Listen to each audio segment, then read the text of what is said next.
maghrib datang, dia datang buru-buru. Dan secara teknik mungkin ada marbot, tapi untuk semangat kemarbotannya, semangat kepedulian kepada yang lain, dan aneh ambil marbot. Dia kalau marbotnya lagi nggak pulang kampung, kalau pulang kampung, nah ini kan bisa bermasalah. Jadi yang ada secara personal, secara individu, secara pribadi kita peduli.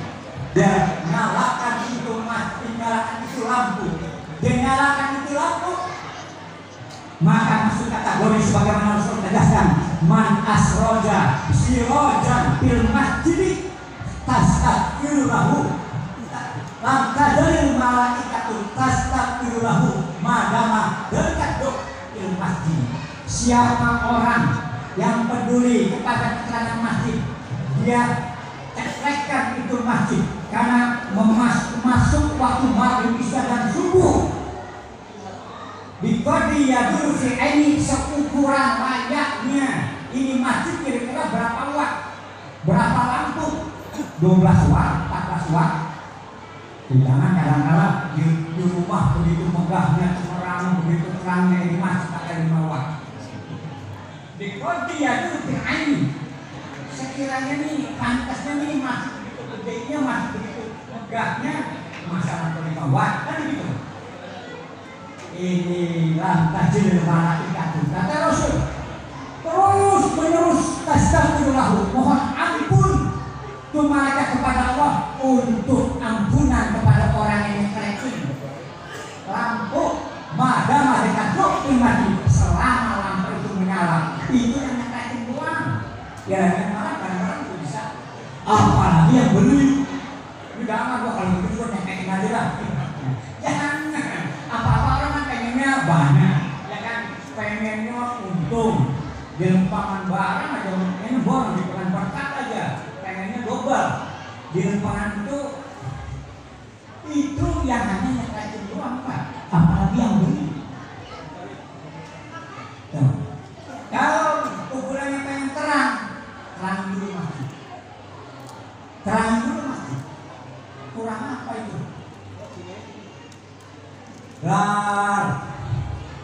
Tambah, yang pakai karpet bahasanya nih, tambah, nggak ada kata tiga juga, permadani, peduli dia, dan marbot aja sekian, ya, marbot sebagai komandoknya, sebagai koordinatornya, tapi kita secara personal siap tempur untuk perusahaan masjid, perusahaan ibadah, maka masuk kategori mahbasah hasiran fil masjid lam tadril malaikatu tastaghfiru lahu madama dalika hasir fil masjid. Siapa orang yang menggerakkan kabar permadani, maka malaikat terus menerus mohon ampun kepada Allah untuk para laki untuk permadani madama dalika hasir fil masjid, selagi itu kabar masih dipakai. Itu baru berani doang, coba apalagi beli. Ini kita beli tanggung benar nih, tambah. Mana nih? Oh, kesejahteraan nih pada nih. Kasih banyak teman-teman. Ini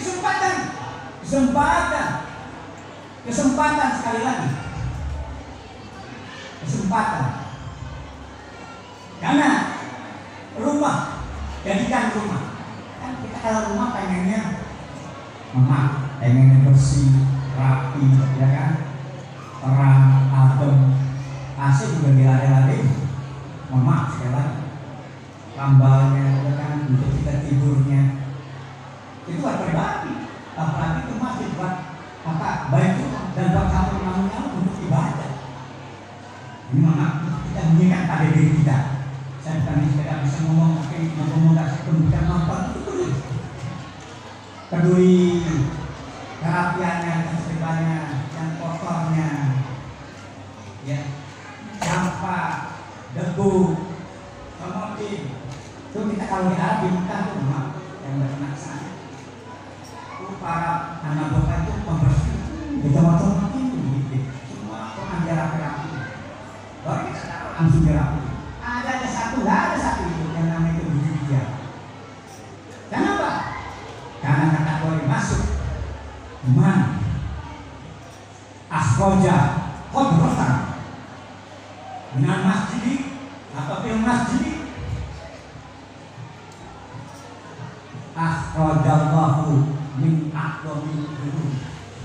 Siapa orang yang membersihkan sampah kotoran di kopi yadul ke aini, pandangan mata kira-kira pantas tidak, kira-kira ini debu enggak, kira-kira ini kotor enggak, pandangan mata.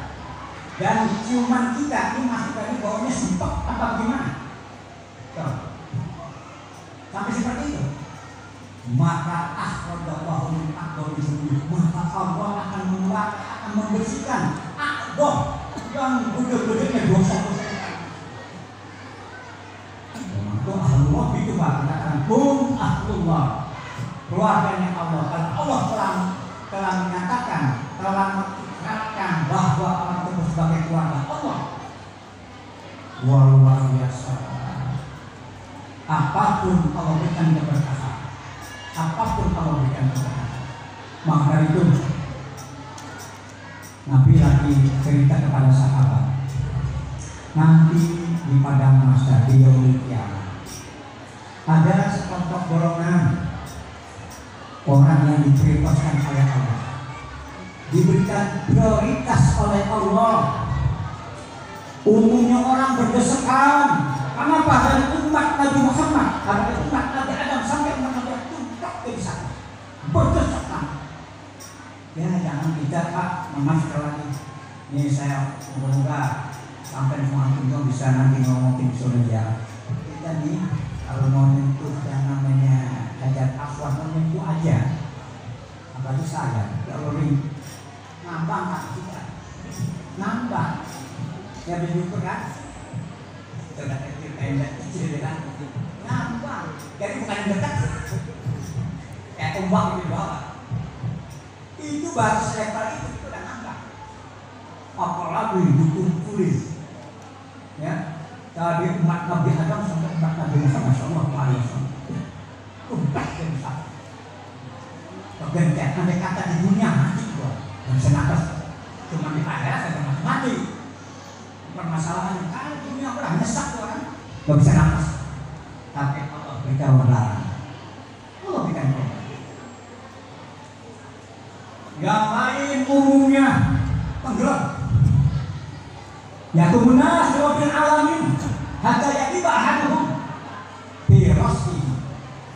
Semua manusia menunggu keputusan Allah, pengadilan Allah, karena lama sekali sampai hatta yatiba ahaduhum, sehingga salah satu pada manusia kebanyakan itu tenggelam,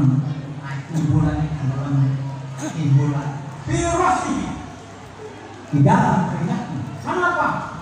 Tidak bukan lagi bumi atau bukan lagi tanah, tapi lempengan badai, matahari hanya batang di kepala terus menuju. Sedangkan satu hari sana fomsina alfisanatin 50.000 tahun di dunia, satu hari di sana sampai seperti itu. Tapi untuk bagi orang ini, kata Rasul, kelompok ini dilarangnya enggak kebahagiaan, jangan badai becek pun tidak. Allah kasih prioritas. Orang kepanasan, tetapi sampai peringatan banjir dan sampai bikin dia tapi yujirukumullahu bidinihi yawma la ilaha illa bagian dari orang-orang yang Allah naungi dalam namanya di saat hari tidak naungan kecuali naungan Allah. Akhirnya para sahabat penasaran, ya Rasulullah, siapa mereka? Siapa mereka ya Rasul? Ya Rasul, kalau masjid pikir di masjid, mereka orang-orang yang selalu duduk-duduk di masjid, duduk-duduk ingat kepada Allah, duduk ingat kepada agama, ingat kepada ibadah, ingat kepada umur dan tua, ngayah dulu. Oh, ini saya kembangin yang tercipuk ya. Yang selalu, tapi kan kos wa Quran. Bahasanya simpel tapi menyeluruh. Saya ke masjid apa? Merokok di jalan masjid Pak. Saya ke masjid apa? Itu tadi. Oh, saya toilet. Saya sering ke masjid sampai tiduran. sembahyang hajat masjid apa enggak, malah rokok, malah bikin kotor. Kalau Allah tadi konsekuensi orang membersihkan, nah kebalikan waktu horopannya, kalau ngotorin masjid kayak apa jejaknya? Ya kan hukum begitu, hitam putih, ya kan, halal haram, baik buruk, kasih bonus, kasih sentilan. Kalau orang tadi peduli kepada kebersihan, kepada masjid, kata gitu, ya akhrajallahu min adami dunia. Tapi sebaliknya apa pengharapannya? Kalau seandainya orang tersebut bikin kota lebih yang rokok apa, ada lampunya, ada apanya pada itu, ya habis acara kemudian begitu saja dibiarkan. Ya sebaliknya, pahami aja. Antara kalau hukum kan sebenarnya antara baik dan buruk, dilarang dan kewajiban, ini itu sebenarnya sederhana aja. Yang bikin remang kan tidak, apa? Yang bikin remang, bikin abu